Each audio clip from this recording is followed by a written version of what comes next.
Siap menikah artinya siap mengemban amanah. Nggak ada tuh seorang mukmin yang bercita-cita untuk child free. Iya. Kalaupun suatu saat kita harus membatasi kelahiran, itu ada alasan syar'i. Yang jelas itu keputusannya dari ahli yang memang punya otoritas untuk membatasi itu. Laju, platform belajar untuk para ibu, mendidik dengan iman, mendidik berbasis adab, mendidik dengan keteladanan, dan mendidik bervisi peradaban. Assalamualaikum warahmatullahi wabarakatuh. Berjumpa lagi di podcast Laju, sarana belajar para ibu, membantu para ibu mendidik dengan iman, mendidik berbasis adab, mendidik dengan keteladanan, dan mendidik bervisi peradaban. Assalamualaikum Umi. Umi sudah ada di tengah-tengah kita ini, Mi. Bagaimana? Umi sehat? Alhamdulillah. Kali ini, Mi, kita akan membahas tentang anak nih, Mi. Oke. Ya, tapi lebih ke bagaimana jika memiliki banyak anak. Itu kira-kira berpengaruh nggak sih cara mendidik mereka gitu? Khawatirnya jadi pada membatasi memiliki anak itu karena takut tidak bisa mendidik mereka, Mi. Nah, bagaimana jika misalkan memang berniat membatasi aja? Karena itu takut tadi, Mi, takut tidak bisa mendidik mereka. Itu gimana, Mi? Oke. Bismillah. Assalamualaikum warahmatullahi wabarakatuh. Alhamdulillah. Asyukurillah wala hawla wala quwata illa billah wassalatu wassalamu ala rasulillah wa ala alihi washabbihi wa mawala. Sebetulnya kalau pembatasan anak, membatasi jarak kelahiran anak itu dalam Islam itu boleh kalau ada alasan yang kuat. Dan yang memberikan alasan itu adalah para ahli. Ya, ahli dalam hal ini adalah dokter bisa saja. Jadi itu adalah merupakan aturan dokter karena jika hamil akan membahayakan si ibu misalnya. Seperti itu. Jadi bukan kita yang mereka-reka sendiri gitu ya. Seperti itu. Nah, ini harus jadi perhatian bagi kita gitu. Sebetulnya kita harus berawal dari bagaimana membangun visi pernikahan. Seorang mukmin tuh harus tahu gitu ketika dia mau nikah itu punya visi enggak sih? Iya, hanya sekedar pengen bersama gitu dengan kekasih. Kan Islam tidak sependek itu ya, membangun visi untuk kita bahwa menikah itu adalah lebih dari itu. Menikah itu bagaimana agar kita bisa mewariskan nilai-nilai ya keimanan kepada generasi. Bagaimana agar ketika nanti kita sudah tidak ada, agama ini ada yang mengurusi, ada yang mengurus. Kita tidak bisa mengandalkan orang lain kan, karena kita punya otoritas itu kepada anak kita. Bagaimana kita mendidik anak-anak kita agar dia bertanggung jawab terhadap agamanya. Iya. Ya kan, para nabi ketika mau wafat itu kan mengumpulkan anak-anaknya. Kemudian mereka bertanya, mata abuduna min ba'di, apa yang akan kalian sembah peninggalku, sambil mereka mengarahkannya. Iya. Jadi itu pun ketika Nabi Zakaria belum punya putra, itu kan memohon kepada Allah Subhanahu wa taala agar apa? Ya Allah, aku mau anak agar ada yang mewarisi. Ya kan, mewarisi apa? Nilai-nilai kenabian itu diwariskan, nilai-nilainya ya. Kan pada hakikatnya kita sebagai umat Rasulullah SAW kan punya kewajiban melanjutkan nilai-nilai risalah yang diwariskan dari Rasulullah kepada kita. Nanti dari kita nilai-nilai risalah itu diwariskan kepada anak-anak kita. Nah, ini pentingnya kita memberikan visi kepada anak-anak yang belum menikah agar ketika nanti kamu menikah itu ada tujuan yang agung, ada tujuan yang mulia, tidak hanya sekedar bersatunya laki-laki dan perempuan. Karena ketika kita menikah dengan visi yang benar, itu akan berpengaruh kepada semua aspek. Juga akan berpengaruh kepada bagaimana cara kita menyelesaikan sebuah masalah. Akan berpengaruh dengan kita mencari rezekinya dengan cara apa gitu ya. Jadi penting sekali, termasuk nanti juga kita ini mau punya anak berapa, kita bagaimana kurikulum pendidikan anak kita gitu. Jadi siap menikah itu siap untuk semuanya ya. Nah, ini memang sekali lagi bahwa tanggung jawab pendidikan itu ada di orang tua. Jadi orang tualah yang memberikan visi kepada anak-anak ketika anak-anak tumbuh dewasa. Siap menikah artinya siap mengemban amanah. Ini penting teh ya, betul. buat kita sebagai orang tua gitu. Iya, Mi. Sehingga nggak ada tuh seorang mukmin yang bercita-cita untuk Membatasi ya, Mi. bukan cuma membatasi, sekarang itu kan child free. Iya, Nggak iya mau betul. punya anak, bukan cuma Fenomenanya pembatasan. mengerikan ya, Mi. Kalaupun suatu saat kita harus membatasi kelahiran, itu ada alasan syar'i. Ya, ada alasan syar'i yang jelas, itu keputusannya dari ahli yang memang punya otoritas untuk membatasi itu gitu.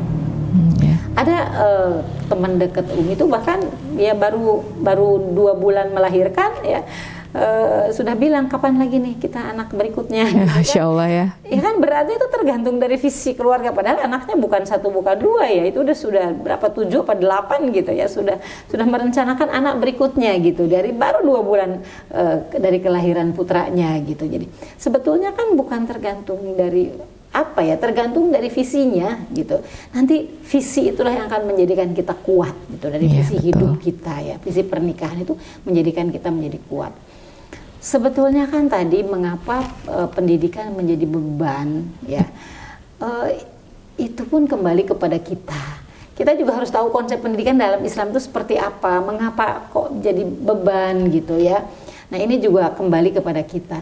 Kenapa sih mendidik anak tuh kayak sesuatu yang beban berat gitu, tidak dinikmati. Padahal kan kita minta kepada anak, Robbana hablana min azwajina wa dzurriyyatina qurrata a'yun. Kita minta kepada Allah agar anak kita tuh menjadi qurrata a'yun, penyejuk mata. Ya, Kalau penyejuk mata itu sesuatu yang indah.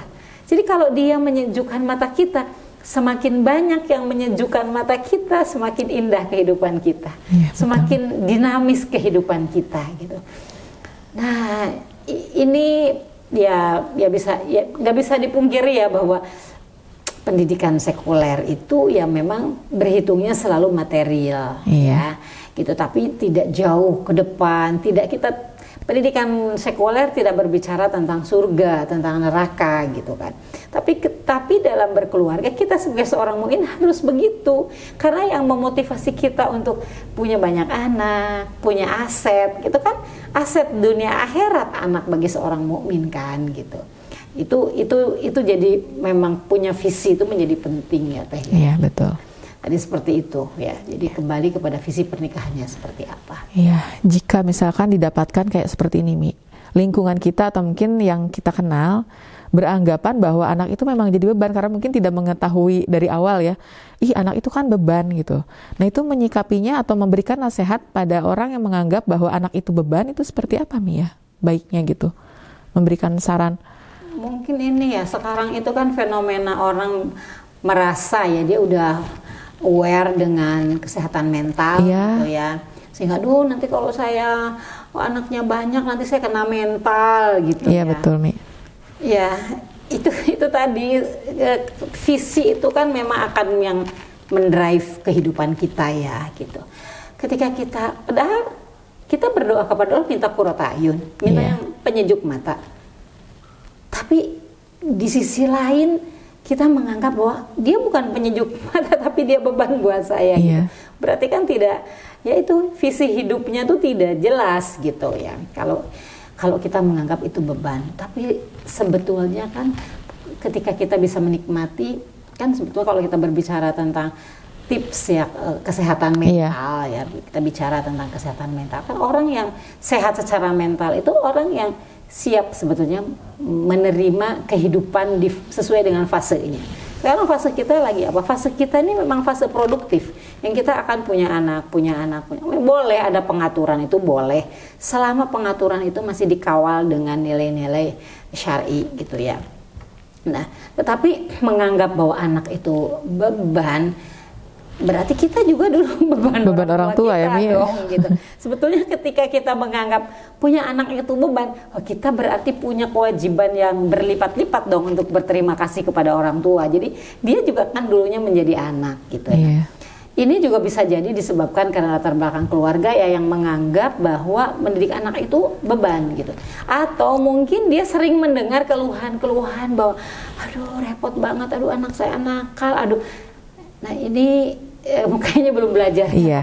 Mungkin dia belum belajar di laju gitu ya, sehingga menganggap bahwa ini semua menjadi beban. Ya, kalau betul. mau dibilang semua beban, ya sholat aja kan menjadi beban. Betul, Mi. Akhirnya semua kewajiban akhirnya dianggapnya sebagai beban. Berumah tangga itu beban banget kalau mau dijadikan beban.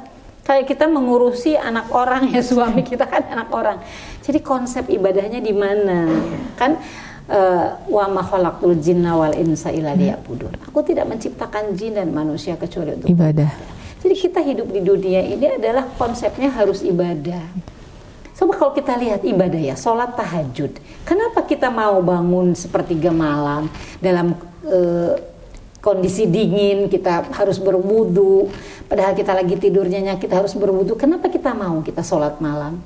Sujud lama sampai menangis itu kenapa? Karena kita mendapatkan kenikmatan di sana. Karena kita tahu sholat di sepertiga malam terakhir itu pahalanya banyak. Karena kita tahu doa di saat itu doanya makbul.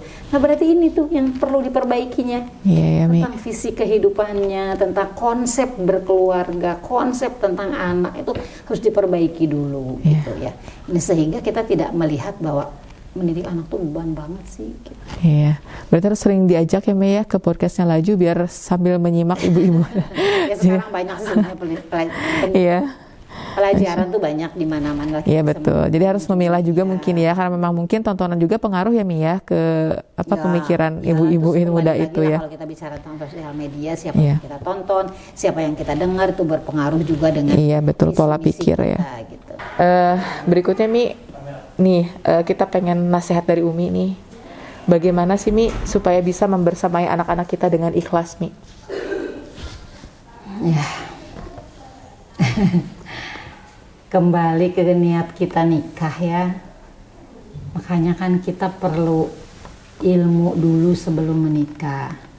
Kata Imam Bukhari, al ilmu qoblal qawli wal amali. Harus mendahulukan ilmu sebelum berbuat sesuatu. Jadi hendaknya memang ketika mau menikah itu dibekali dengan ilmunya. Kita mau ngapain nih, nikah ini kan isinya nikah itu ibadah. Dan ingat ya, nikah itu ibadah terlama. Betul, Mi. Bayangkan ibadah sholat tuh 5 menit lah taruh. Sholat tuh 5 menit aja butuh ilmu. Apa yang membatalkan, apa yang menjadi rukun, kan harus ilmu. Cuman 5 menit. Kita nikah itu ibadah terlama dengan perubahan setiap fasenya yang berbeda-beda. Jadi coba bayangkan kalau nikah kita tidak didahului dengan ilmu, tidak dibekali dengan ilmu, nanti akan banyak hal-hal yang membuat kita capek, membuat kita kok kayak capek sendiri, kok suami enak gitu. Iya. Anak menjadi beban gitu. Itu sebetulnya kan karena tidak tahu hakikat nikah ini untuk apa sih kita gitu. Tujuan menikah itu untuk apa sih gitu. Nah ini harus nggak apa-apa sih diulang kembali gitu, memperbaiki niat, memperbaiki tujuan pernikahan gitu untuk merefleksi bersama gitu. Ini kita mau kemana sih gitu ya, suami istri ini. Artinya gini, belum terlambat loh kalau sekarang kita baru mau memulai gitu, belum terlambat gitu ya. Kita ulang lagi gitu, reinstall lagi gitu ya. Tujuannya nikah tuh apa sih? Terus kita mau kemana sih gitu? Itu penting ya, karena nanti akan berpengaruh dengan seluruh kegiatan kita dalam berkeluarga. Termasuk salah satunya yang paling penting adalah tadi mendidik anak gitu ya. Mendidik itu kan, ini kan baru mengurus aja sudah beban. Bagaimana mendidik anak? Iya. Bagaimana ketika anak tidak sesuai di usia yang udah 17 tahun, kok anak belum sesuai ya dengan tujuan Matang saya gitu mendidik ya. anak. Nanti tambah stres lagi. Iya betul. Ya sebetulnya tadi kembalinya kepada niat kita nikah dulu mau apa. Ingat ya, nikah itu ibadah terpanjang.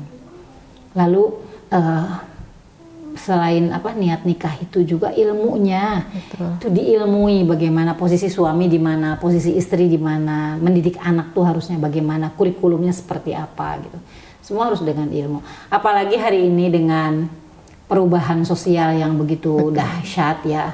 Sosial media hadir di tengah-tengah keluarga kita, kadang-kadang mendistraksi kehidupan berkeluarga gitu ya. Adanya sosial media itu. Nah, kalau kita tidak punya ilmu bagaimana mengatasi semuanya, ya nanti kendala kita begitu banyak gitu. Malah gap suami istri menjadi menganga. Nanti belum lagi dengan mertua gitu ya. Jadi kalau kita nggak berilmu, jadi ilmu itu kan cahaya ya. Ilmu itu kan cahaya di tengah kegelapan. Jadi coba bayangkan ketika kita harus berjalan di tengah kegelapan. Gak tahu tujuannya mau kemana. Tapi ketika ada cahaya, kita jadi tahu, oh pintunya sebelah sana, berarti saya harus ke arah sana. Kira-kira seperti itu ya fungsi ilmu itu gitu. Cahaya dalam kehidupan kita. Jadi kalau kita tanpa ilmu, semua serba meraba. Padahal di dalam Islam semua ada landasan ilmunya. Sudah dijabarkan. Ada Islam tuh guidance banget buat kita gitu ya. Jadi dia akan mendrive kita kemana kita harus berjalan. Jadi kuncinya ilmu itu penting sekali. Gitu ya Teh ya. Mudah-mudahan aja teman-teman bisa melaksanakan ini. Insya Allah sangat bermanfaat sekali ya. Ilmu yang pertama itu belajar. Baik, demikian podcast kali ini. Berjumpa lagi di podcast berikutnya. Wassalamualaikum warahmatullahi wabarakatuh. Waalaikumsalam warahmatullahi wabarakatuh.